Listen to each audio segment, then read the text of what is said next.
A really good morning and welcome to day 2 of the summit, the Festival of Ideas. This is our 3rd session already. For those of you who don't know me, my name is Jeremy Porteous. I'm the founder and chief exec of the Housing Learning and Improvement Network, or commonly known as the HousingLIN. And the team have really pulled together a wonderful programme of events for the whole of this week. We're delighted to be joined by over 40 experts and nearly 600 people who've registered to watch the webinars and join the webinars. We anticipate around 2,500 people who'll be live streaming during the course of the week. So thank you ever so much for the people who've signed up. And as Sally's just mentioned, please do use the social media platform using our Twitter handle or the hashtag HLIN Summit 24. And if you want more about the speakers, please go to the microsite and we have a detail about everybody there, and that's available for you to browse at your leisure. This summit is the 4th virtual summit that we have held, and in fact the 12th since the HousingLIN became independent of the Department of Health. And for a long time, we've championed good quality housing for an ageing population, both through the HAPPI design principles, but also making sure that that's implicit in both developing mainstream and specialist housing, such as extra care housing.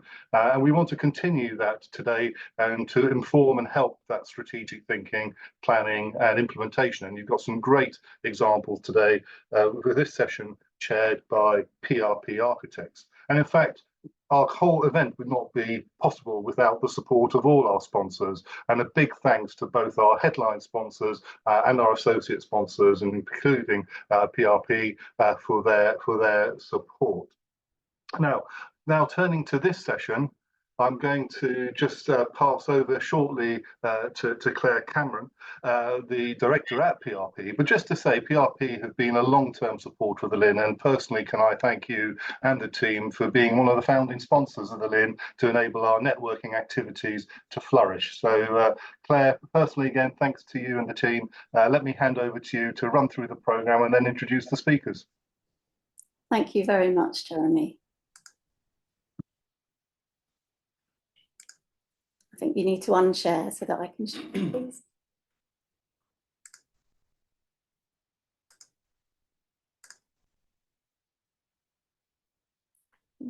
Great. Can everyone see my screen? Yeah, that's perfect. Great. So thank you very much to the HousingLIN. We're delighted to participate for another year. Good morning, everyone. My name is Clare Cameron. I'm a director in the later living team at PRP, as Jeremy has explained. I'm not going to speak for very long. Just before I introduce the speakers, I just want to give a bit of background to today's session. We're going to be focusing on design, sharing our thoughts for designing for the next generation of older people. At PRP, we have a team of 30 or so architects dedicated to designing later living. So we're in a good place to provide a little bit of insight. In the 25 years we've been designing for older people, most influential event to kind of impact on design was, of course, the HAPPI report back in 2009. It was pivotal in making a change to the quality of later living developments in the UK. And as designers, it was music to our ears, and it was actually the start of a sort of series of groundbreaking projects for our team. But 15 years later, we're still learning about some of the technical issues behind delivering some of the HAPPI recommendations. I've listed a few of them here. Gallery access, well loved, but it doesn't always optimize the number of units on a site. And sometimes for viability reasons, we have to look at other arrangements.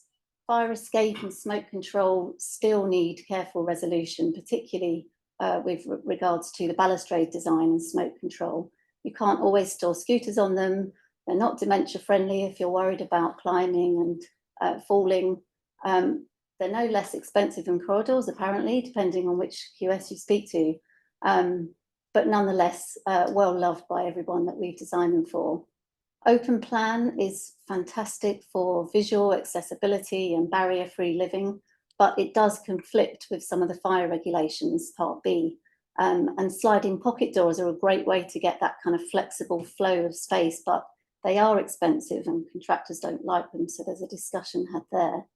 Large windows have great benefits in terms of connecting with the community outside and bringing in natural light for visual impairments, but there is a conflict with the new Part O of the building regulations, which we're kind of coming to terms with now with shades and blinds and orientation, etc. Space standards still suffer. There are still no minimum requirements out there specifically for older people, and the pressures of renewables and sustainable design means there's a lot of M&E kit in the apartment cupboards now, so arguably they still need to be bigger. And cost is as big an issue as ever. If we found budgets and viability difficult back in 2009, they're certainly worse now. The cost of construction of materials is soaring, finding sites is difficult, planning is long and expensive. Sorry to sound a little bit negative. So, you know, what now? What is the next stage of designing for the next generation?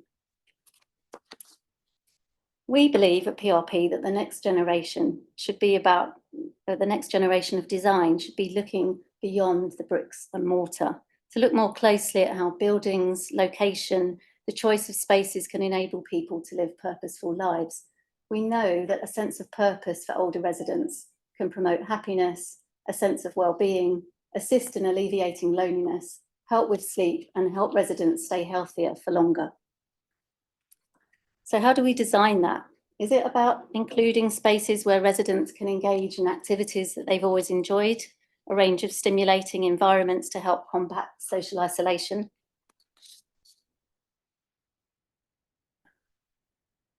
Is it about intergenerational activities, time spent with family or companionship with children? Is it about providing spaces and arrangements where residents can still volunteer and contribute to society? Residents' involvement in organising or running events can bring real structure to their week and perhaps make them feel that they're contributing to something larger than themselves. Or is it about landscape and horticulture? How do we design so that residents can engage with nature? We know that this can be critical for health and well-being. Or can we incorporate the ability for residents to continue to care for animals? The responsibility of being needed by a pet can bring real purpose and fulfillment to many older residents. So, lots to think about, and I'm really excited to hand over our speakers, who will each share their expertise and give some suggestions and things to consider when designing for the next generation. Mark Walker, with me here, is an architect and associate director in the later living team at PRP. Mark's beautiful design for Trees Highgate was the first ever HAPPI Award winner at the Housing Design Awards. Mark will use trees and some really stimulating ideas and projects to kick off this session and speak a little bit more about design for purposeful living. After that, Simon from PRP and Claire from Anchor will share their thoughts on regeneration projects they're working on together called Kites Drive. Kites Drive is set in beautiful landscape and is being sustainably redeveloped for the next generation of residents. And finally, Colin Lowe from the Design Age Institute at the Royal College of Art will share his thoughts on how well-designed products, services and environments can help people live longer, healthier and happy lives. So please do put your questions in the chat and we'll have a nice conversation at the end. Over to Mark, thank you. Thank you, Claire, and thanks to all of those that have joined the session this morning. I'm Mark Walker. I'm Associate Director at PRP. I joined in 2005, so gosh, nearly 20 years ago now. But I guess what's significant about the timing of that is I remember well the kind of 4 or 5 pre-HAPPI years that sort of preceding the first kind of iteration of the HAPPI report. And I can clearly remember the distinct and very positive impact that had on the sector, and has, I think, probably crucially, it's that momentum has carried on, and HAPPI has sort of sustained its influence in the sector as a champion for design excellence. So the title of my talk, Purposeful Living in Later Life, Looking Beyond the Architecture. So what does that mean? And that was the first question I asked myself when beginning to prepare this talk. And I recently became aware of a concept called ikigai, which some of you may have heard of, but it was new to me and quite timely, quite fortuitous, I suppose. But it talks about parts of the world called blue zones, where the populations in those parts of the world, they have the highest number of centurions, but I think more significantly, they have a considerably healthier, older population. And Japan is leading the way, even within that kind of company. The concept called ikigai is they credit their longevity to this concept of ikigai, and it's embedded in their culture. So what does that mean? It sort of helped me just understand what purposeful living could be. And the translation of that is iki means life and gai means purpose. So quite literally, it's your life's purpose. Again, what does that really mean? But I think some of it goes on. There's a book specifically on this that's quite kind of enlightening, but it goes on, and the other description includes sort of the art of living or the joy of the everyday. But the favorite description that I saw was, it's a reason that we jump out of bed in the morning. And we all have that feeling on certain days. Some people have it more often than not, but there's things in our life that just give us that energy and that purpose. So how does that kind of relate to later living? This is the diagram that you'll see if you do a search on ikigai, and it covers sort of faceted concept of all aspects of our lives, and aspects that give us fulfillment and purpose. And you can see here, it talks about your passion or your mission, or the things that you love to do, or what you're good at, your vocation. And inevitably, the sort of emphasis of where you sit and where your focus lies will shift as you age. So it's probably a changing thing for each person. But I wanted to start just by sort of considering a few projects, really, and really looking beyond the architecture. We often get very preoccupied as architects, inevitably, about the physical making of architecture. But it's not really the physical making that is the thing that gives people their purpose. It's the sort of spaces, and it's consequently, that's what really contributes to purpose. This project is in Albourne in West Sussex. It's for Inspired Villages. It's a small but charming integrated retirement community of just 84 homes and a shared clubhouse. It's currently on site and received planning just last year.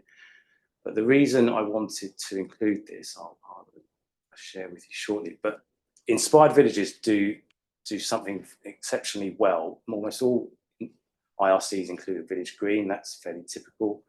Sometimes these are just quite kind of functional visual amenities, but they can be so much more than that. And Inspired Villages really do champion this as part of their kind of design ethos. And the village green at Albourne Village has been conceived as a sort of mini amphitheatre, or a space that can host a multitude of different activities, performances. It will provide seating, so that the eastern or the right-hand edge of this will have banking where people can sit. So it just has the opportunity to become more. It's located close to the clubhouse as an extension of the village square, so there could be a community market that could extend into the village green if parking were suspended for the day. So all sorts of opportunities around this as a very simple concept. And the reason I specifically wanted to include this, because I recalled a conversation I had with a couple at the consultation event, and the lady, her name was Mary, she spoke really passionately about her love of Tai Chi and how that was sort of central to her wellness. And it was obvious just how well she was. She was there with her husband. She was there as a customer. So she had a particularly keen interest on the emerging design. But we had a conversation that stayed with me and came to me when preparing this talk. And she beamed as she proudly told me how she does outdoor Tai Chi lessons. And she gets up early and she does Tai Chi in the park with probably just 2 or 3 other people. And then that kind of progressed to a really quite enthusiastic conversation about the village green here at Albourne and what could that be. So that really inspired us to just push that idea slightly further. So here she is. This is Mary having her morning Tai Chi lesson. the village green as an outdoor exercise space, a studio. So this was literally the reason that she gets out of bed. So it's something, a very simple space, can be functional, but it can be so much more than that. And her husband, interestingly, he said he doesn't go to Tai Chi, but he sometimes chooses to watch her, but depends on the weather. He said he's not particularly fond of the park that they do it in. So he would often meet his friend for coffee. So again, this sort of sequence of spaces and facilities that are provided within this particular design are all born almost very typical, but the clubhouse relates to the village square, relates to the village green. So her husband can have his morning coffee whilst watching his wife have her Tai Chi lesson. So such a simple thing, but the inclusion of these spaces and their interrelationship will certainly offer moments of joy to that specific couple. Perhaps the village green can play host to larger events. This is suggesting it could be a community cinema evening, you know, deck chairs and popcorn and cushions and people enjoying a movie together. So for them, their purpose is probably quite different, but I can see so much purpose in this image and across all ages and probably across all seasons. Could be a venue for a gig. There was a chap there that played the guitar, so it reminded me of him. Perhaps that becomes a venue for a music event in the evening. And other sort of credentials of this particular project, it's located adjacent to the South Downs, so there's an obvious kind of wider connection and ways to promote well-being. That connection to nature. This particular resident is about to embark on a dog walk across the South Downs. Dog walk is a daily activity, daily exercise, but joy in the everyday. Or a space that allows a simple, safe walk with grandchildren. I would guess that for this particular resident, there's probably nothing more special than this simplest of activities. For her, that's her purpose. These things are simple, but ones that we can take for granted, but we can easily encourage through good design. So back almost 2 decades now, which is hard to believe, that this is probably the first project I designed at PRP in the later living team. It's Trees Extra Care in Highgate. It was conceived pre-HAPPI, so designed in around 2007. It was at the time a fairly typical 40 apartment extra care scheme in Highgate. And what was sort of newsworthy at the time, really, and it felt quite radical or even indulgent to be suggesting that we break up a plan in such a kind of generous way from what was a fairly typical kind of double banked enclosed corridor. And really, we, at the time, because it was pre-HAPPI, we were finding ourselves leaning heavily on the kind of the urban grain and the local context to kind of really reinforce why we were doing that. And that was a really strong rationale to why we were doing it. But really, we were wanting to achieve natural light and views and ventilation into the plan for older people. And HAPPI later spoke about meaningful shared spaces. Circulation should be meaningful shared spaces. They'd have natural light, ventilation, views to the outside, and opportunities for social interaction. So this is probably also a moment where we were guilty of being preoccupied with the physical making. We agonized over the detailing of the glazing and the how could we lose the frame, and could we pull the floor back to really get that clean aesthetic on the facade. But in preparing this talk, I spoke to the care manager last week. I wanted to really understand if they did add value to this particular design. She shared 2 really lovely examples with me. And she described one resident who always waits in that space for her grandchildren to arrive. She stands there waiting, and when they arrive, they wave to her and she waves back. So an incredibly special moment, a great view, of course, beautiful architecture, but for this resident, it's all secondary. For her, it's the ability to be in that space and have that moment that is really the magic for her. And similarly, the second account that I was told, this particular resident loves to read in the large windows because the light is amazing. And he says people would sometimes stop there to talk to him. So what a sort of lovely realization of an idea at design stage in terms of people's use of that space. I wonder if they're there together sometimes. I didn't ask that, I should have. A complete shift in scale now. This is a 200-unit integrated retirement community in Comberton. This is just been submitted for planning. The reason I wanted to share this one is the design was very much about sort of community connections back to the village heart, but it was really to highlight that sometimes sort of excitement or interest or purpose can be found in unexpected places. And the example I wanted to use is the energy centre. Almost all of our projects now collectively as a profession are sort of highly aspirational in terms of their sustainable credentials, often achieving net zero. And on this particular project, we did that usual thing where the energy centre and the plant spaces were kind of kicked around the site in an attempt to hide them, because they were considered, you know, that service aesthetic wasn't particularly welcome in the sort of communal heart of the plan. So what we wanted to do here was really just change the narrative and celebrate the fact that this is achieving net zero carbon in operation, make this a really positive part of the master plan, an element that can be enjoyed by the residents and the wider community. So we chose to locate the energy centre at the nodal point of the master plan on a route from one side of the village back to the village centre. So it really just changing that narrative. And this is an aspirational kind of anecdote, but we talked about perhaps, because there's an adjacent school here and there's intentions for synergy with the school and the parish council, perhaps one of the residents would have a keen interest in sustainability, and he might give talks to the local schools on just how this design is achieving net zero. So it could become an educational, quite engaging experience across generations. So really just to highlight that it can happen in unexpected places. Who would have thought that an energy centre could give someone their purpose? And on a similar theme, this is actually the attenuation basin. So SUDs, again, are all inevitably part of every design we do now. In this instance, we've chosen to locate the SUDs just obviously to suit topography, but at the southern end of the clubhouse building. And you can see the pool pavilion there, the single story element. But what that kind of interrelationship allows us to do is have a south-facing sun deck, views over a pond with biodiversity and wildlife. So again, just using perhaps unexpected opportunities to create moments of interest.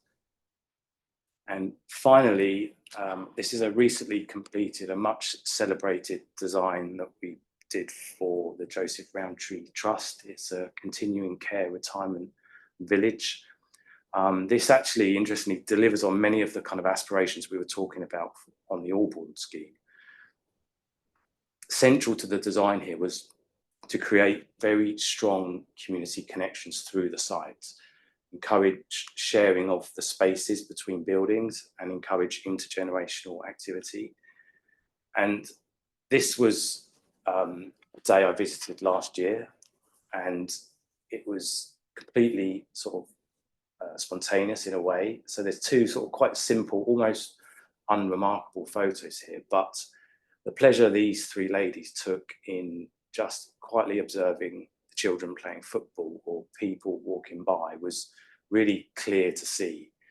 And it just made me think, how often do they sit there? I bet it's very often, every day even. So a closing thought, it's really just to continue to champion HAPPI principles. I think they've been exactly what the sector needed. I think their legacy is continuing. And really, just wouldn't it be great if through thoughtful, HAPPI design, we can inspire people to want to jump out of bed in the morning? I'll pass to Simon. Thanks very much, Mark. Good morning, everyone. Just share my screen.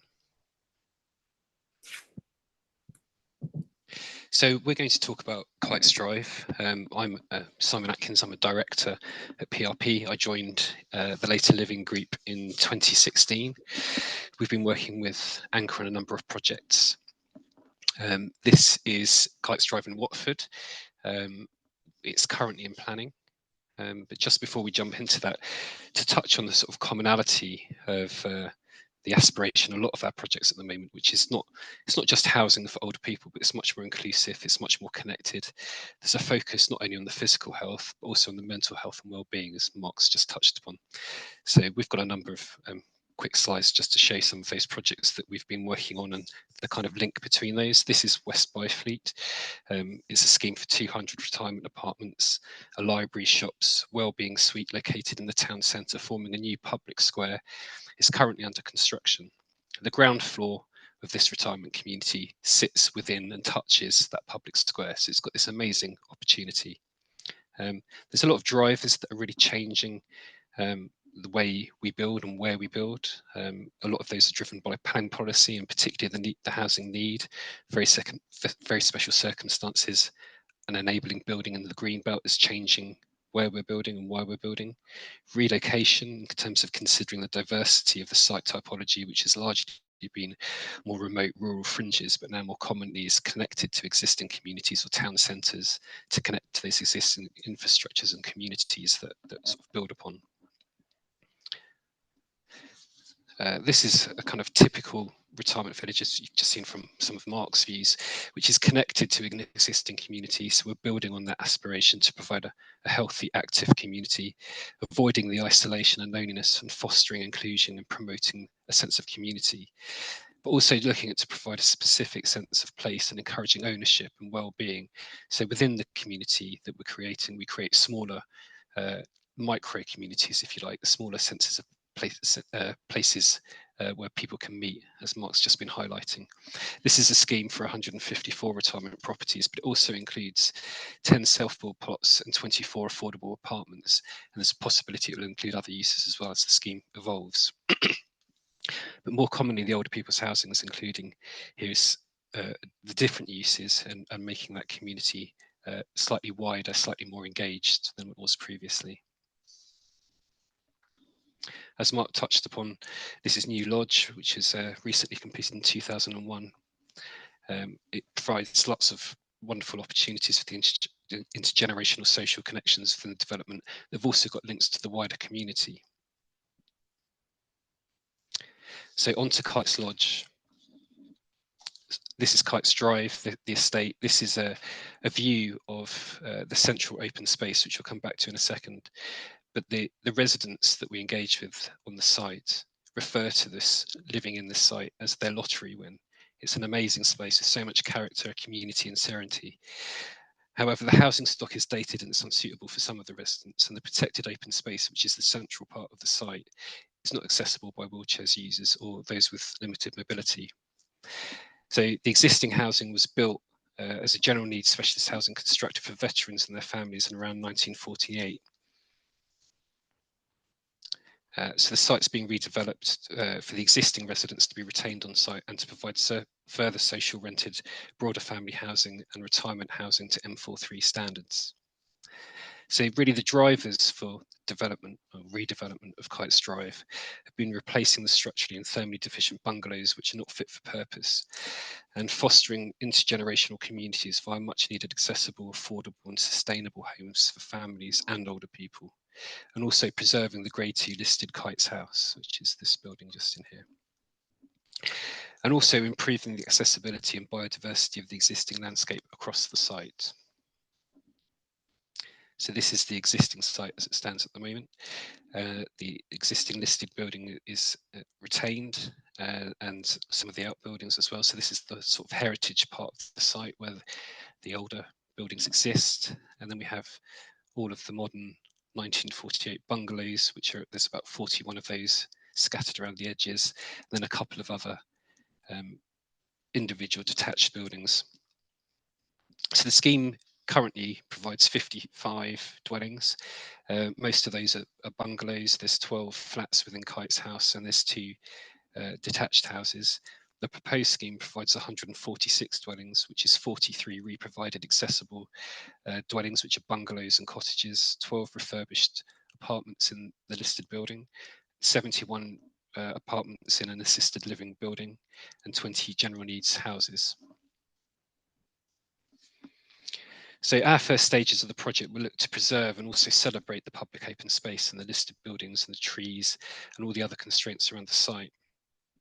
So we look to establish those site constraints. We look at the vista of the listed building as you come into the site. There's one vehicular access, there's another pedestrian access, but really it's that sense of place as you come into the site, something that all of the residents on the site are in love with, the fact that you have this wonderful open space, you have this tree screen, and then looking at how we access through the site, and really identifying zones of where we can develop based on those constraints as a first port of call, but then looking at how we'll start to set the massing into the site.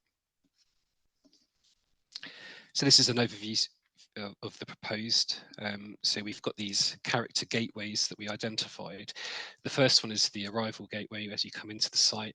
Then there's a central open space, which is a protected green space in the center of the site. There's some beautiful mature trees in there, heritage trees. And then we've got Kite's house and its courtyards, which is the listed grade 2 listed building and its outstructures. And then communal courtyards for the assisted living building, which I'll come back to later. A nature play space. Currently, there's no play facility on site, so anybody visiting really is just a lawn area. It's not very accessible. There's no footpaths across it. Then we're introducing residence orchards and feature planting areas around, which you'll see in further detail. So after we analysed the site, we met with residents, we introduced the idea of development, and obviously at first there was quite a lot of resistance because everyone loves the buildings they're in, even though they may not be fully appropriate for the use, but they were very concerned about the buildings being demolished. So we introduced the idea. We then started to show what would be bringing back to the site, how we'd be obviously introducing more density, but what the quality of those buildings would be. So we had around the table workshops to discuss those concerns and ideas. Then we started to demonstrate our own experience and our commitment to delivering high quality homes by looking at completed projects. So we actually put together a little video presentation to show all of the schemes that we've been working on and to demonstrate where we were going. And then we started to incorporate the ideas that were being developed and explain why we couldn't in some cases. We also used BIM modeling and a software program called Enscape, where we could drop people into the site. We could show residents exactly what the outlook would be so that it was being preserved. But also what we found is as we went through the engagement process, people were asked to be dropped in the back of each house so they could see what the outlook would like and they could start to choose where they might want to live within the site. So it's a really lovely, engaging experience going through that. Some of the things that that came out of those consultations and workshops fundamentally changed the way that we planned the site within the constraints that we had, and they're really to do with the needs of the residents, which are quite high and quite differing. But it led to the site plan being evolved so that we could accommodate things like parking immediately adjacent to most of the dwellings. It also looked at the typology of the buildings. So we were proposing mostly cottages, but we ended up introducing a large number of bungalows. They're still 3-bedroom, but they're all on one level. And then also looking at details such as the variety of the amenity spaces to allow for different user groups. So some people have assistance dogs, some people wanted just to have that open view, some people wanted to have a space where they could socialise with their neighbours. So taking all that on board, this is how we move forward. So these diagrams are part of our design and access statement that's submitted with the planning. But really what we're demonstrating is that key preservation of the heritage assets, the open spaces, the permeability around the buildings which the site currently has, going back to that lottery win view of the site, that they've got these lovely dwellings with this wonderful outlook towards this listed building, but also retaining a domestic scale across the site and creating appropriate character within the site. So there was a harmony between the different types of buildings that we have on site, the family housing, the assisted living building, which has quite a large footprint, and then also the individual cottages and bungalows. So this image shows the entrance into the site, which is that key view as you come through the gateway road into the site, and you can see Kite's house in front of you, its outbuildings behind. And what one of our focuses was really making sure the assisted living building didn't dominate the site. So it was broken down in a series of gables, which are kind of hidden, and they reveal themselves slowly as you come into the site. But then also using the cottages as to form this gateway. And that's the family housing that you can see behind. So the site plan, again, really shows those key character areas in more detail. So you've got the arrival gateway as you come into the site, the central open space, the listed building right in front of you, and then the assisted living building, which is set back from the road. So the site is very constrained. We had to work with a lot of other unseen constraints, which are things like sewers and phasing, looking at how we move residents from their existing dwellings into the new dwellings, how we construct safely on the site. So this is a view of the family dwellings, which provide a mix of 3 and 4 bedroom, 2-storey houses arranged around a landscape communal garden, which retains this existing tree in the centre, but it also forms a new sort of micro community within the community. And again, there's a commonality between the detailing on all the buildings. It's used in a slightly different way between each of the typologies. So this is a view of the M43 re-provided dwellings, which are a mixture of single-storey bungalows and 2-storey cottages. Parking is generally pretty much provided on curtilage for all of them, and they all have secure rear gardens.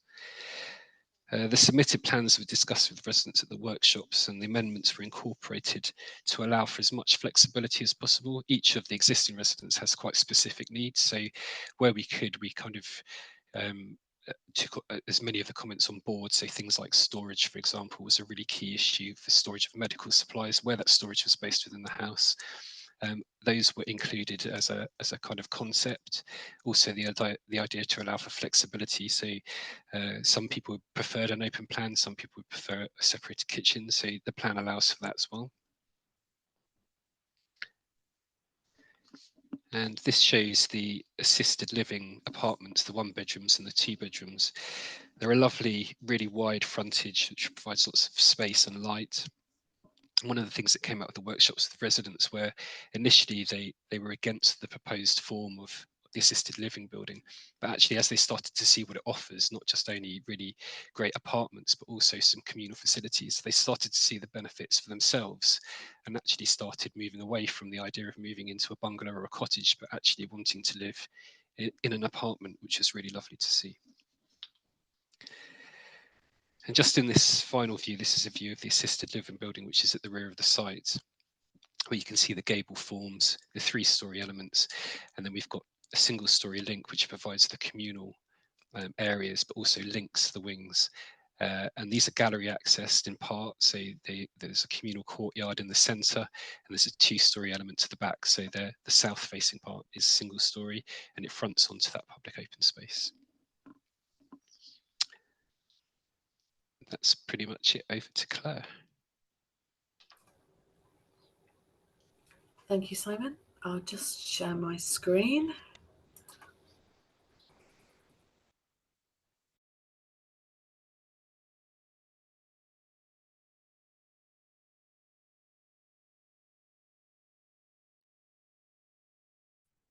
I think we've she might have lost Claire. accidentally left the call. Yeah.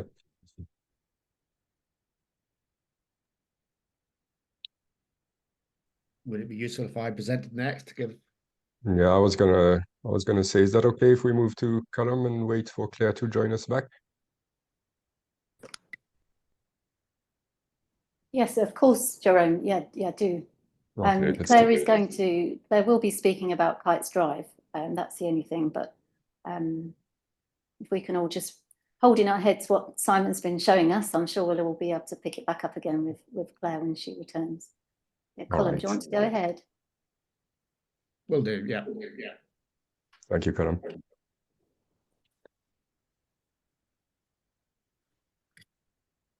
And I will assume that everybody can see my screen, and if they can't, That's great. It's there, Callum. Thank you. Great. My name's Colin Lowe. I'm Director of the Design Age Institute at the Royal College of Art. For those who don't know the Royal College of Art, which I'm assuming will be very few on this call, we have a 180-year history. and have been voted the #1 art and design college in the world for 9 years in a row now. But that's not that important. What's important is that we have over 30 years of experience of age-inclusive design, which we apply throughout a variety of projects. The Design Age Institute was set up about 4 years ago to be the national strategic unit for design and the healthy aging economy. We try to help people live longer, healthier and happier lives through better design products, services and environments. And we receive funding from people like Research England, Innovate UK and the Dunhill Medical Trust, among others. Again, you probably don't need told this, so I'm not going to go into this in any detail, but there's 3 things all happening at the same time in the UK and a variety of other Western countries. A demographic shift that's been much talked about in the press, a financial time bubble that is going through the economy at the minute, and technology proliferation, all happening to bring about changes in society. But they don't really visually tell you very much. This is my favorite slide that talks about the problem we have at the minute. And this is for about 12,000 years. The average age of the human population hasn't changed much until about 200 years ago, at which point it started to rocket. And there isn't, it is starting to flatten out, but we are led to believe by research that advances in medicine will mean that that will continue to rise and not stop where it is now. And that is going to bring about significant changes to society. And the Institute, that's one of the things we do. We do a lot of research with our partners at Oxford University and the International Longevity Centre. But we also do a lot of innovation work and advocacy about aging. And the innovation work, we are lucky enough to be able to fund entrepreneurs and innovators and help them get their products and services to market. So I could talk to you in great detail about work that we've done with Northumbria and Loughborough on living environments in terms of what the future living environments might need to look like. Or indeed mobility devices that we're working on and the adoption of robotics in domestic situations. Or very simple handrails that do not look quite as ugly as a classic Part M bought from B&Q with a company called Invisible Creations. There's a lot of technology we're working on projects. We've got about 30 organizations we're working with. I'd say about 10 of them are looking at really deep technology about helping people live independent for longer and safer. And then there's some low-tech stuff just about helping people do little workouts in their house to keep their knees straight and their legs strong. But I'll not go through that because this was sold to me as a festival of ideas, the HousingLIN. So I thought I'd talk to you about kind of 4 big ideas that we have at the Institute that we like to communicate to people. And the first is there is no such thing as old. We hear that word a lot. It's in the papers. People complain about it. Old people, and we would argue there is no such thing as old. The World Health Organization defines old as 60 years or older, which means I've got 3 years left and then I am old. I don't like that definition, as you can understand, and I don't know why I'm lumped in the same category as my parents who are both still alive. I have very little in common with them in terms of my physical or mental ability.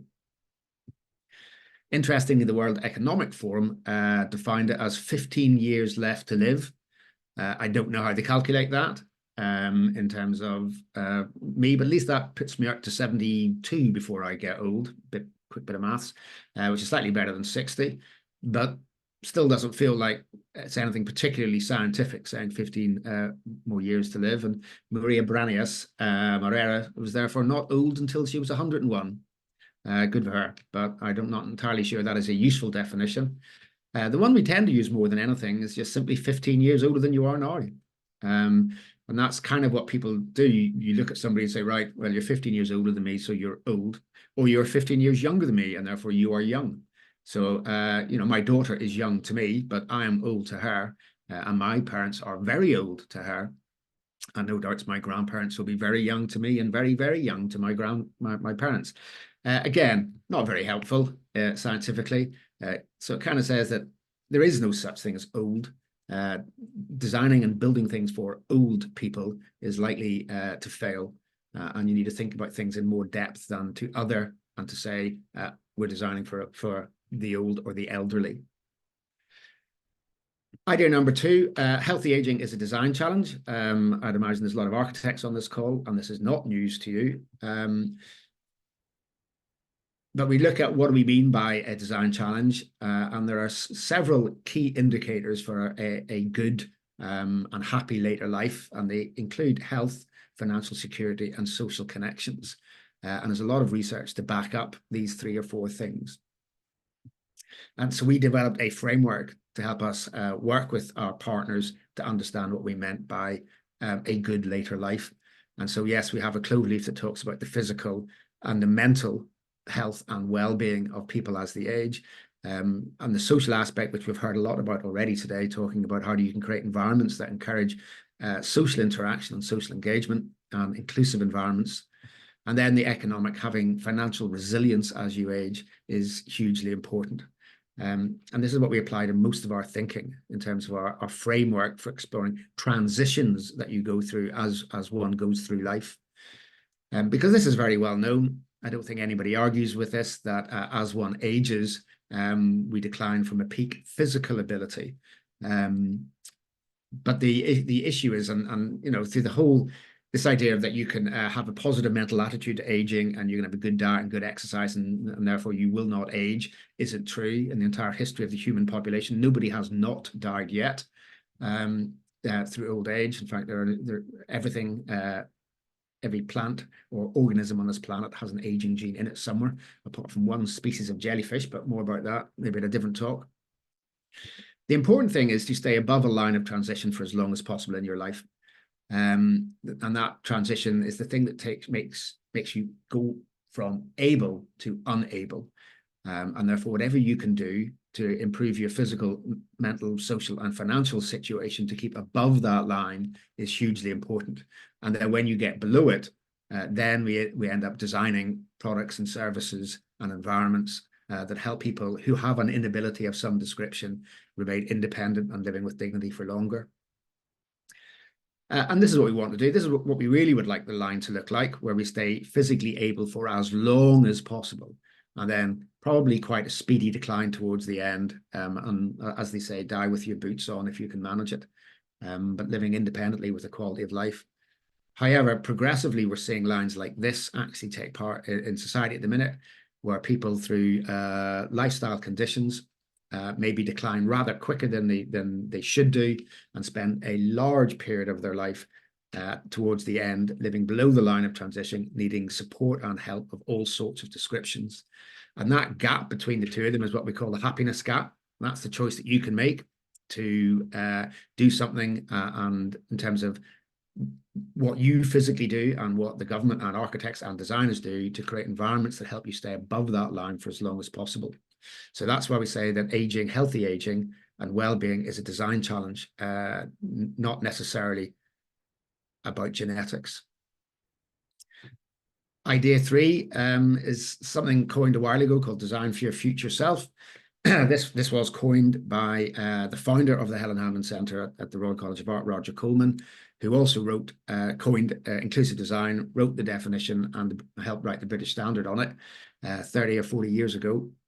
And what it's not saying is don't involve users. That's not what it's saying. But what it's saying is that think about yourself in the design process. I used to be design director of a dementia care property development company, very high end. And we used to have a saying that we were going to design our developments that were good enough that we'd put our own mothers in them. And after about a year, we realized this didn't work. It turned out people were prepared to put their mothers in all sorts of horrible places. And so we changed it so that whatever we were working on had to be good enough that we would go and live there ourselves. And that changed our mindset entirely. And I think this is what we're saying. If you design something and you wouldn't want to live in it yourself, if you wouldn't want to buy it yourself, if you wouldn't want to use it yourself, why would you think some other person would? And that's what Design for Your Future Self is. Have that kind of sense check. Is it okay for me? Because if it's not okay for me, why should it be okay for someone else? Very recently, Carol Easton from the Centre for Aging Better has come up with this quote, which I quite like, which ageism is the prejudice against our future selves. So when you're designing for your future self, you know, you are designing for yourself. With other types of protected characteristics, most of us probably will not experience any kind of prejudice, but if we are lucky, we will all grow old. So it is important that we design things that we would want when we get there. Idea number 4 is very simple. With age comes wisdom.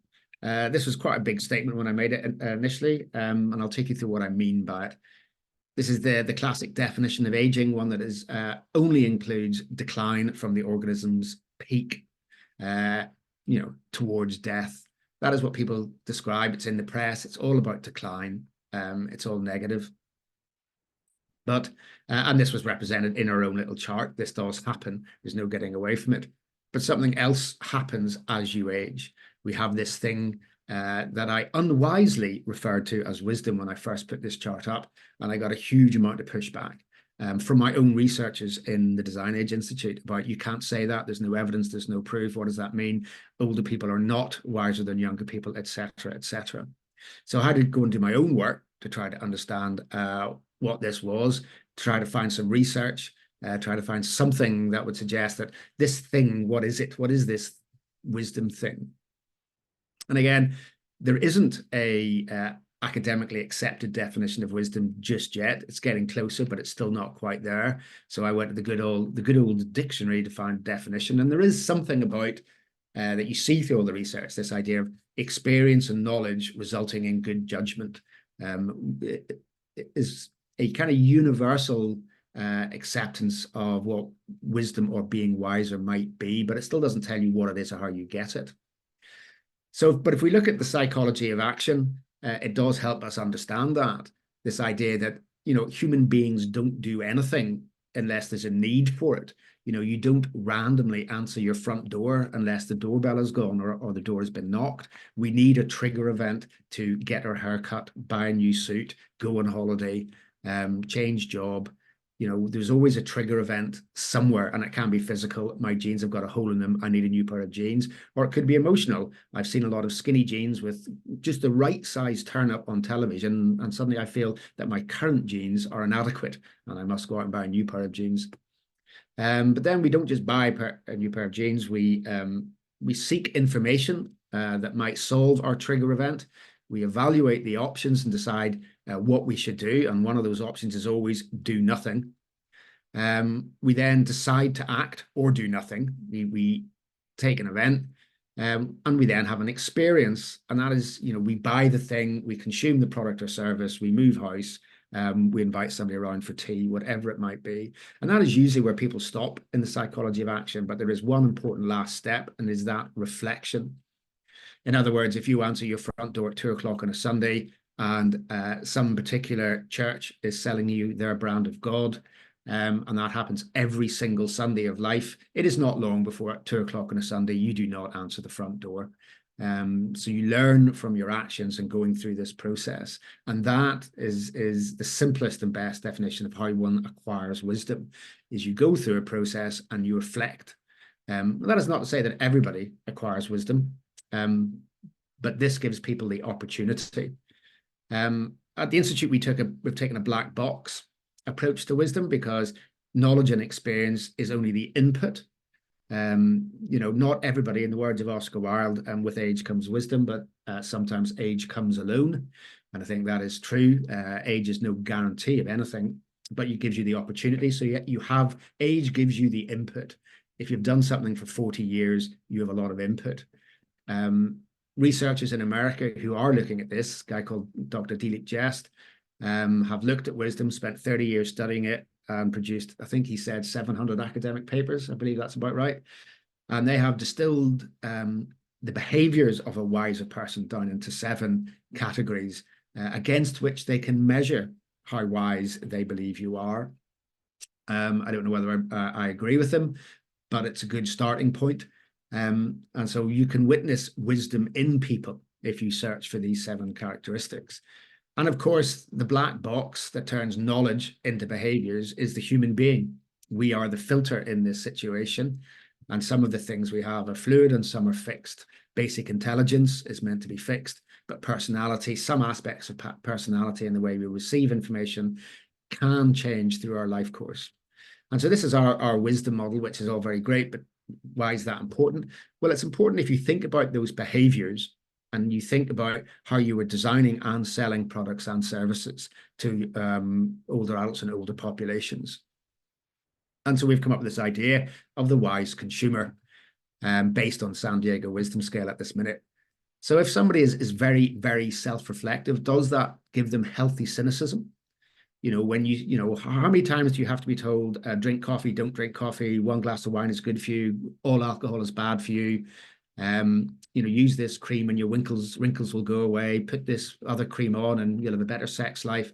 How many times do you hear those messages before you just turn off entirely to what people are telling you, or adverts marketing are telling you? So it does result in a kind of healthy cynicism towards messaging. Does decisiveness lead to customers being mission driven? I have a problem, I solve it, that's it. My toaster's broken, I'll get another toaster, exactly that's my existing toaster because I quite liked it. Problem arises and is solved in 5 minutes flat. Is that what happens? Does acceptance of uncertainty make people laissez-faire? We're used to things not being certain. We're quite happy with it. I'm not going to react just because things have changed or are uncertain. Does emotional regulation make people less impulsive? If something happens, do people go, no, I'll wait. I will think about it. I'll reflect on it, and then I will decide to act. And we could go through it in terms of pro-social behaviors, make people experience-driven. They want experiences that helps them socialize. Social advising means the best endorsement that you'll get for your product or service or building is through personal recommendation of somebody you trust. Do we see that more as people age? Is that an element of wise consumption? And spirituality, ethical purchasing. The idea, and there is evidence to back up some of these, but particularly this one, that older adults are more likely to adopt environmental behaviors and boycott less environmental organizations and buy less unethical products and services. But on the whole, there's very little research on wisdom and even less on the impacts of wisdom on behavior change and decision making. So if anybody out there has got deep pockets and wants to sponsor some research, do give us a shout. We'd be delighted to talk about it. But this informs a lot of our work when we talk about designing and products and services that might get to market and might help people live healthier, happier lives. You can see a lot of this. We've a variety of publications for free download on our website in PDF, or if you want a book, just let me know, and we'll probably have to charge you for postage, but we can get a book to you. We have a bunch of publications as well that capture our ideas. And that's it for me. Thank you very much. Thank you very much, Colin. Are you back on the call, Claire, and ready to pick up where we left off? Yeah, I apologise for that. So let me try and share my screen.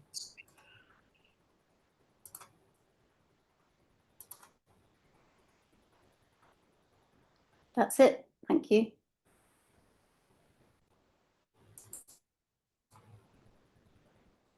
Saying within our IT team within Anchor, which is an acronym. It stands for PICNIC, PICNIC, which is problem in chair, not in computer.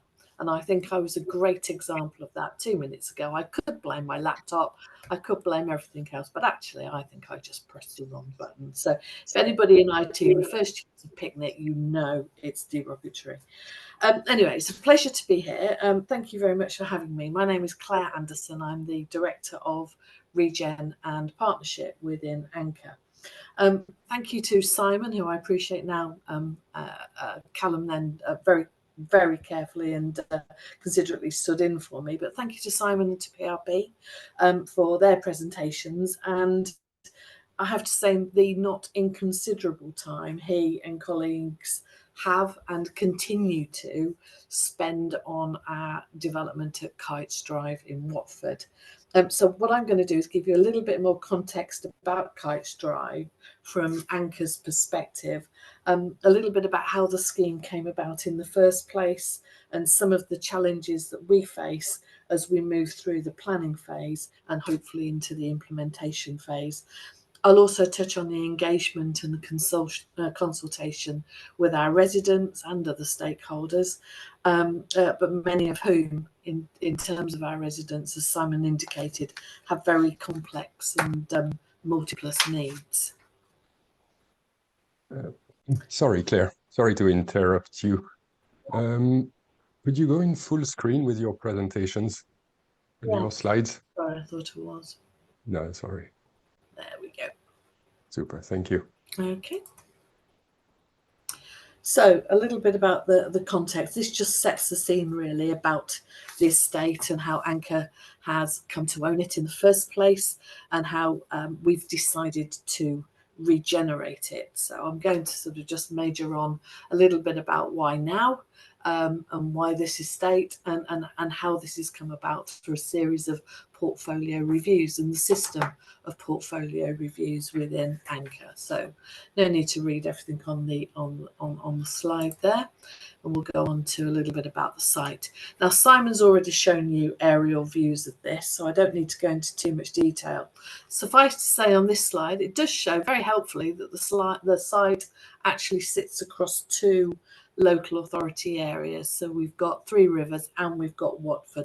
The majority is in Watford, but obviously it's a planning application across the both, with Watford being the major player here. The key to this site is the huge amount of public space, and it is public open space that we've got here. Not terribly accessible, not really very well used, which is sad, because when we've talked about village greens and things before, the potential for this is really quite enormous. For Harry Potter fans, if you remember the scene from the night bus scene was filmed around these roads of Kite Drive. They are public roads, thank goodness, in many ways, and they are maintained by public highways, but they are narrow roads circumventing this public area of open space, overlooked by the main manor house, with the bungalows really dotted around the periphery of this site. And whilst the site is sort of 6 hectares plus, clearly not all of that is developable space. It's located about 3 miles north of Watford Centre, with the North Orbital Road directly to the west. And obviously a lot of space other than this green, other than the bungalows and the existing accommodation, all around these edges is really quite dense woodland, with a lot of TPOs and challenges around trees and associated issues. Let me move on to the next slide. This is the proposal. Sorry, this is the existing scheme now just shown in plan form. You'll see the bungalows more clearly. You'll see Kite's house more clearly. The access is here through existing residential, council homes up here, some private residential down here. So we really do need to create an entrance to the scheme. We've got 16 2-bedroom bungalows, and we've got 25 3-bedroom bungalows. We've got some 3-bed houses, one of which is just here, which is actually derelict. So for the purposes of regen, that will have a different plan attached to it. The estate was originally built around the turn of the century, with the manor house and the three outbuildings you can see here existing in the first place. It wasn't until about the 1950s that these bungalows came into being as well. The lodge building here and some of these bungalows are suffering now from subsidence. All of them are well maintained by the existing residents. These are all rented properties at the moment, and it is a multi-generational scheme. Whilst we have a lot of people there who are over 60, we also have about 50% of the occupancy being via younger household, family households, where at least one member of the household is living with some form of disability. So when we talk about car parking, for example, and I've noticed one of the questions in the chat is about car parking and sort of striking that balance. Yes, it's in a relatively urban location. It is very low density at the moment, but actually the propensity for car ownership, for the transportation of people with disabilities, with wheelchairs, with walking aids, etc., is significant here. And therefore, when we listen to residents about those parking needs, in curtilage parking was certainly one of the things that came to us loud and clear. So a little bit about the Manor House. Here it is in all its glory. It's not terribly glorious at the moment. It's a grade 2. The structure has to be retained. We've maintained it on a patch sort of repair basis in recent years. But 2-3 years ago, we did a full fire risk assessment on the property, which did highlight some serious concerns with fire barriers, etc. We immediately put in a waking watch, made adjustments to the building. And since then, we have rehoused all the residents bar one, who is currently in the process of moving into one of the bungalows on Kites Drive as well. So that will shortly be completely empty and be ready for refurbishment as part of this project. The estate was originally developed to accommodate disabled military servicemen and their families after World War II. But as the years went by, to ensure viability, the properties at the estate were let to disabled people and their families, which were all nominated via the local councils. We acquired the freehold in 2001 from a local charity. But as part of the purchase, there were onerous overage provisions if any part of the site was sold.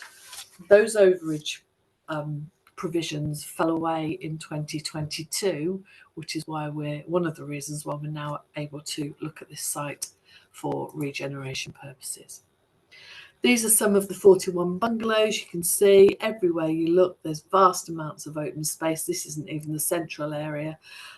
It is, genuinely a delightful place to visit in terms of density, in terms of environment. Unfortunately, in terms of condition of the building, they are fast deteriorating, despite some significant investment over the last few years.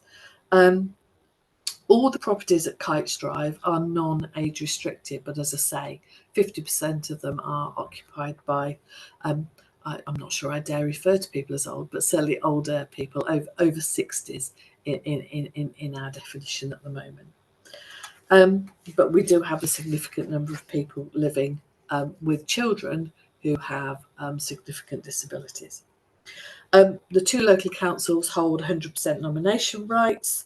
The tenants are on a mix of a short hold and some secure tenancies. Some are significantly aged tenancies. Now, we've established a portfolio review programme, which is why this scheme has now been identified as one for regeneration. Anchor's portfolio review programme better now understands our entire property portfolio. What we've done is we've defined a common approach to geographic area-based reviews on a rolling 5-year programme. So we consider the geographic location and the local amenities of a group of estates that are collected, in this case, in Three Rivers and in Watford, and are owned by Anchor. We look at the local amenities, we look at the key property attributes, including age, including condition, energy performance, etc. We look at local market dynamics. We look at demands for the homes, for the demographic, and any possibilities for expansion or development. All of this informs the true condition and potential of our properties, to ensure that our stock is fit for the future, and not just for the people that are living there at the moment. So although the programme of reviews are led by our property teams, obviously development and our housing teams have a huge sort of stake in what happens to each of these schemes. So this is truly a cross-directorate collaboration within Anchor across all directorates, to ensure that we are making solid financial decisions based on our corporate and charitable objectives. Portfolio reviews generate a whole range of actions. You know, some will be a watching brief, some will be full, maintain and invest, carry on as is.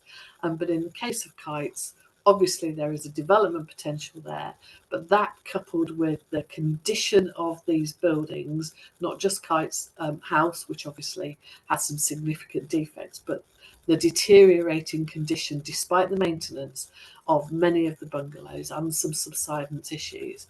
We don't have damp and mould, but we have the potential for some damp problems to start arising if any of these are left for any length of time, for example. But as you might imagine, they are all fully occupied at the moment. So I know Simon's talked you through what we're proposing to do. So this is just that in summary. We've had the portfolio review, we've done all of that. We're very happy that we've got a scheme that, you know, in principle works in terms of financial constraints, etc. And this is what we've come up with. So we've got the 71 independent living apartments. We've got the 43 re-provided, fully wheelchair accessible family homes. We've got the conversions within Kites House, and we've got some additional larger family homes to one side of the site. And that's it in the site master plan. So you'll see that the assisted living there, you'll see the independent sale homes here. You'll see that the bungalows now collected towards the south and the east of the site, and the refurbishment of Kites Lodge, all the time retaining this public open space with some more accessibility in there and some more amenity to actually start to create that sense of community and well-being.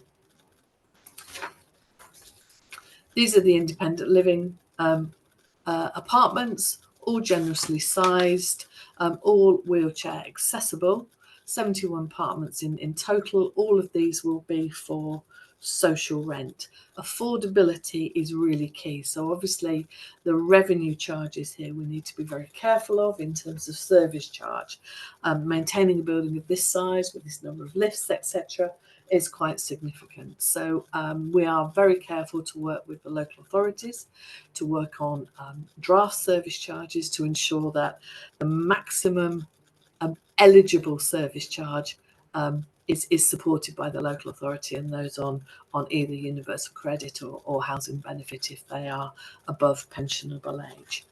We also support in terms of services within our independent living scheme, our range of Be Well activities. Now, this goes across our independent living schemes. What we don't do is try and develop one nice shiny new property over here to the expense of other properties elsewhere.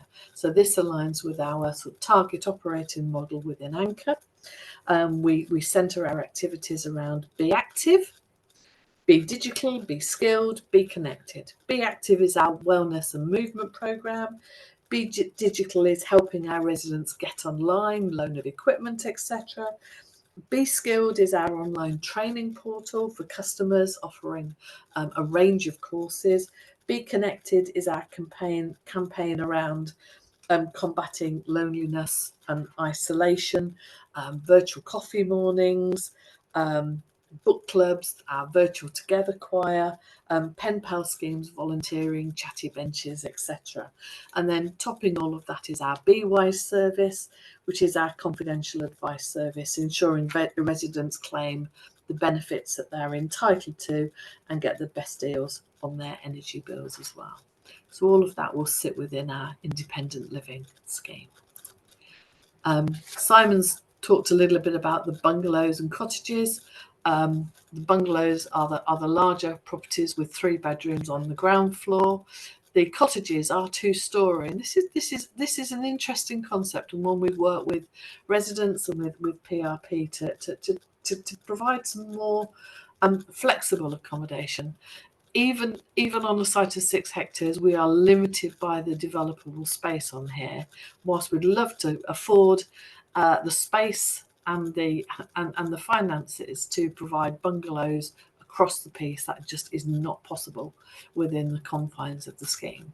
Two-storey cottages allow us then to re-provide and offer a home and a guaranteed right to return of everybody in the site, and the home really of their choosing.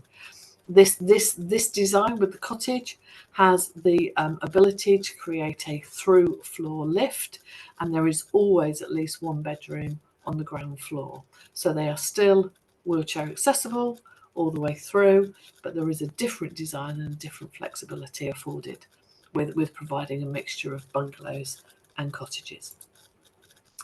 This is the refurbishment of Kite's house. These properties will be a mix of 1 and 2 bedroom properties, and they will be for sale, and they will cross-subsidise some of the rented apartments and bungalows. And again, same with the houses, beautifully attractive houses. We expect them to be in very high demand in Watford. They will be for sale. Creating a profit across the houses and hopefully across Kite's, although Kite's house itself is looking pretty marginal at the moment in terms of viability. But creating a cross-subsidy across the project is essential here. We are not going to attract sufficient grant from Homes England to enable all of the properties, all of the new properties to be social rent. We have to generate some profit ourselves from these schemes. It also opens up the possibility of joint ventures with other developers and or contractors who may well then see some advantage to developing out the whole scheme, but in partnership with Anchor. Simon talked about the consultation with residents. I'll go into that in a little more detail here. Obviously, our number one priority is the existing residents of Kites Drive. Kites Drive is fully allocated, or bar voids that we are currently holding to rehouse those that may be facing a house move in phase 1 of the development. We have taken great care to ease residents into this process. We've involved them as far as we can in the decision making along the way, but either way, with generation, where we are demolishing large areas of the estate, we will cause a huge amount of concern. There will be upset. People will react in very different ways. Of course they will. These are their homes. These are the places where people feel safe from the world, where they are bringing up or have brought up their children, where they have friends, where they have neighbours, where in some cases they thought they would see out their final days. So we have taken as much care as possible to avoid damaging our relationships with our residents there, and ensuring that their ideas can be incorporated wherever possible within the final designs. We are protecting, obviously, the rights of our residents. We have employed our own resident engagement manager, and she is supporting residents on a one-to-one basis in terms of their individual requirements for their house move within this phase of probably 4 phases we will end up with on Kites Drive, both in terms therefore of any temporary rehousing needs they have, as well as their permanent homes. Obviously, minimising the number of house moves is one of the key aims of this project. We've identified so far that a maximum of 8 households may have to move off-site for a short period of time whilst we create the first phase of homes, and then they will be able to move back on.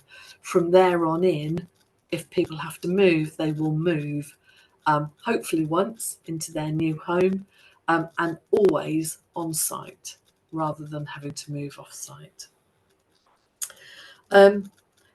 Because we have many families where at least one member of the household is living with a disability, there are some huge challenges in finding appropriate alternative accommodation, even for a temporary move for some of our residents.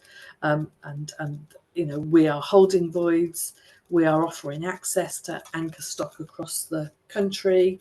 We're working with the surrounding councils and other registered providers, and we are listening to residents' needs. And as I say, some of those needs are very, very complex.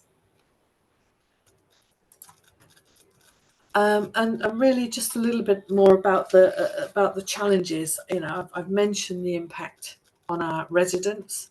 We don't underestimate that impact. It takes a lot of time listening and acting and feeding back to residents, helping people through that process, recognizing that they need support in different ways and at different times and in different forms. We are attempting as best we can to ensure that consultation is meaningful, that we are able to listen and incorporate their views and their requirements. It's not always possible, I have to say, within the constraints of the space or the finances that we have available to us. What we're trying to do is help them visualize their new homes. And as Simon said, you know, our engagement methods have varied wildly, from meetings and design workshops and displays all the way through to frequent one-to-one discussions and in that feedback loop. Some of our residents, as you can see from the clip on the left, are in full campaigning mode. We have a group of 6 or 7 residents who simply do not want us to do anything. They do not see the benefit of us touching their homes and redeveloping for either them or for future generations.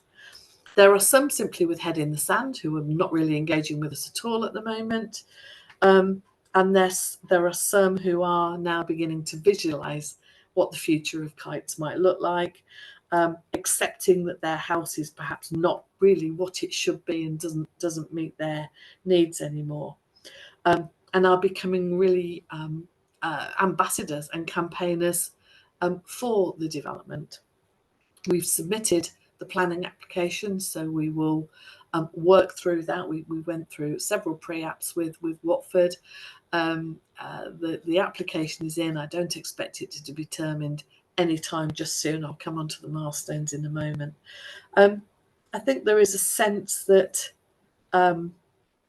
local people feel that we are there is a danger that the estate's identity will be lost. The picture on the right is of Dean Russell, the local MP. He petitioned Parliament to require Anchor to provide a covenant on the site, that the site would be protected forever and a day for veterans, for people with disabilities and for older people.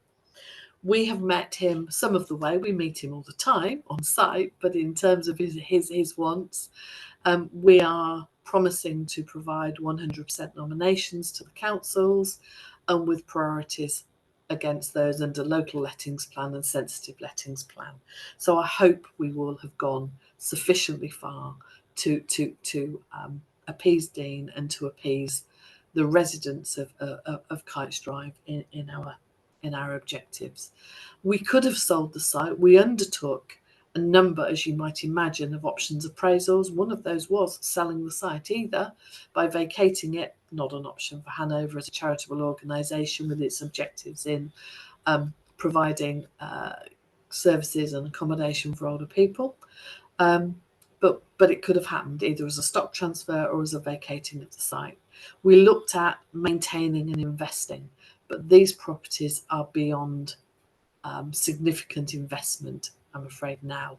And we do have an opportunity to release latent value or potential development value from the scheme by providing more homes for older people whilst maintaining the standards and aspirations of our existing residents. So we meet Dean frequently, and he is engaging with us and is supportive of working with us to ensure that we maintain the objectives of the original Kites estate. The one thing I can assure you is that this won't go to plan, and this will not be the milestones that we actually end up with. But in theory, we will have a planning consent sometime early autumn, and we will not start physically rehousing people until after we have that consent. It is signed, the Section 106 is signed, and it is ready to be delivered. So the rehousing phase doesn't commence until January 25, the absolute earliest, and that will be an ongoing programme of engagement with those affected residents. We've left ourselves 10 months to rehouse a maximum of 8 households. The others are not affected by phase 1 at this point. By holding voice and working with local authorities, we are cautiously optimistic that we can find suitable accommodation, but that is not an easy process. Finding accommodation for, a single older person is less of a challenge than finding accommodation for a family where 1 or 2 of the children are living with disabilities, for example. So that will take some time and work with a lot of key stakeholders and other agencies. If that goes to plan, we will start around October the following year, so 2025. With 4 phases, the practical completion isn't going to be much before 2030, quite frankly.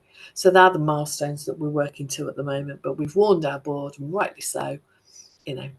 The one thing we can promise them is things will change in the intervening period. There are too many moving parts for them not to change.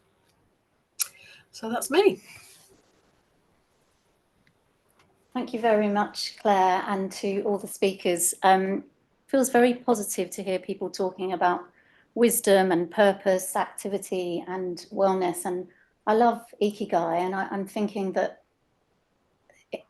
community engagement is really going to be the key to actually uncover what people are good at, what they enjoy, as well as what they need. And I think historically, perhaps we've all had to concentrate on need first because of pressures of time and cost. But I guess I'm wondering how we might go about consultation slightly differently to capture people's loves and enjoyment of life, to kind of build on what we've been talking about today. And Tim from RCKA, he said, how do we strike a balance between need and people's other enjoyments? And what do you think, Claire? Is that about questionnaires, or I mean, you do so much already with your one-to-one consultation, but have you captured any of those loves of life, the reason to get up in the morning? What we've done at the moment is, I can hear myself echoing there. That's very odd. What we have got one-to-ones with everybody as often as they need it.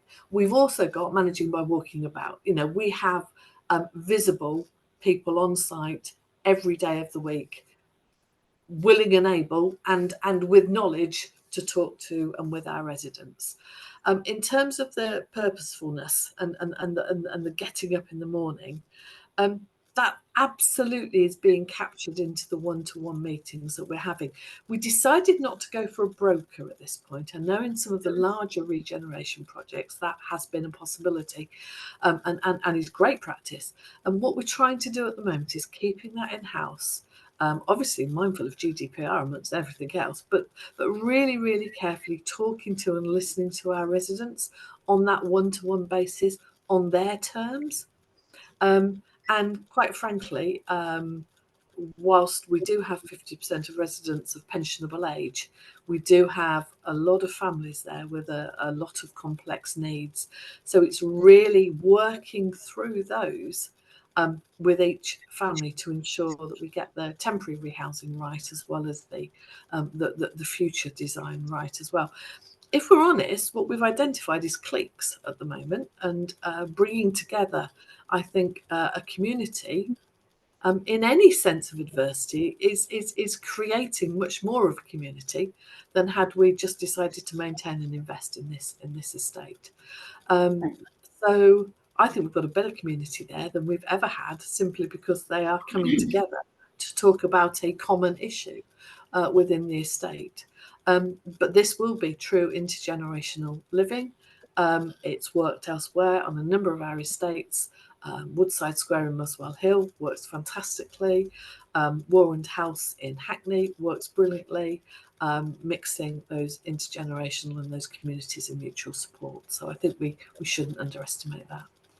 Brilliant, thank you. I'm aware that we were meant to wrap up at 12, but if I can just do one or two more questions.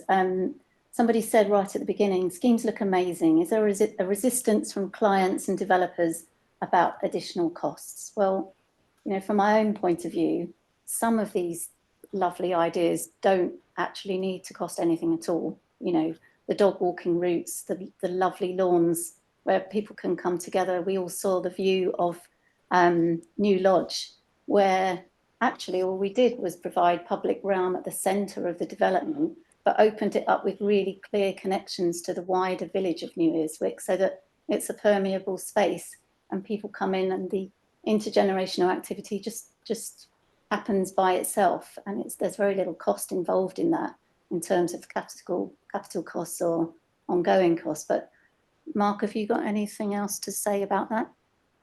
Well, similar sentiment really. I mean, the example we used at Walborn, the village green and its sort of use as an amphitheatre and all of the opportunities that comes with that, that's not really an indulgence in any way. In fact, you know, inevitably you have conversations around excavation and cut and fill and balancing, you know, land taken off site and all of that kind of thing. So actually there can be some efficiencies in things that can contribute to good design. It doesn't have to be expensive. And somebody somewhere once, didn't they say, bad design is expensive? So I think we can do good stuff without it being an indulgence. You know, maybe trees is probably a different thing, because the sort of generosity of those seating bays is something we would always be challenged on, you know, in the world of sort of net to gross and absolute need for viability. But I think it's about being creative and just understanding where priorities lie and that balance of, you know, beautiful spaces and cost. Thank you. And somebody else was, Maggie, was talking about community areas and the importance of a space where the community can actually come in, you know, for true intergenerational activity. And I agree. I think our best schemes are the ones where we're either right next to an existing community centre like New Lodge, where there's the existing folk hall, which has actually got a new lease of life because the older people use it the most, but it is where the young and old come together, and there's all sorts of clubs and activities happening. But Kites Drive, is there a space where people from the wider community can come in and share space with the community of Kites Drive? That there is within the independent living scheme, and the doors are open, not closed. You know, there are communal facilities. There will be a club room, I think, rather than calling it a communal lounge, which will be available to everybody within Kites Drive. And obviously we will make better and more use of the play areas and the green areas externally. Brilliant, really exciting. I think Jerome and Jeremy, we probably should wrap it up there, but thank you to everyone who did put questions and comments in the chat. We'll have a closer look later and maybe type some answers as well. Absolutely, and you know, I think all of you have stimulated my thinking as well, and I'd love to talk more with Colin about the spirituality of design, for example, in one of the points you made, and the work of Professor Judith Torrington then at Sheffield University, who did a lot of work on that as well. So, and Claire, you know, it's really great to have you talking about from an Anchor Hanover perspective, you know, about what you're doing around Kites Drive and that intergenerational feel. It's not just about older adults, and again, that may help break down the ageism that's around as well, that we explored in our session yesterday. But I just want to conclude by thanking PRP and the team for putting on this session. Thanks ever so much for your support. A number of you have raised really important questions. What does HAPPI stand for? You know, what about lifetime homes, lifetime neighbourhoods? These are the things that we're going to unlock a little bit more as we go along this week. And indeed, if any of you have signed up for this afternoon session, we're joined by Alex Ely, this year's Sterling Prize winner, who's developed a scheme as part of an alms house where it is about that community in reach, creating a healthy well-being hub, which reminds me of some of the early work of Roger Battersby at PRP around community hubs as well. So there's some really important links here with both the HAPPI and the technology bit about the TAPPI as well. So I just want to sort of finally say a big thanks to everybody. If this is the first time that you participated in a LIN webinar, please let us know if there are themes that you'd like us to address in future sessions. If you'd like to speak at a future session, for example. If you'd like to be more involved in the LIN, please do let us know about whether you want to support us in other ways or indeed engage us through our services. So look forward to catching up with many of you, but a big thanks to all the speakers for a really stimulating and inspirational session, and the team behind the scenes, Alice, Sally and Jerome, who you see with us this morning or now this afternoon, for helping to put this excellent webinar together. And thank you for joining us this morning, and we hope you can join us for one of our future sessions. Bye for now. Thank you. Thank you.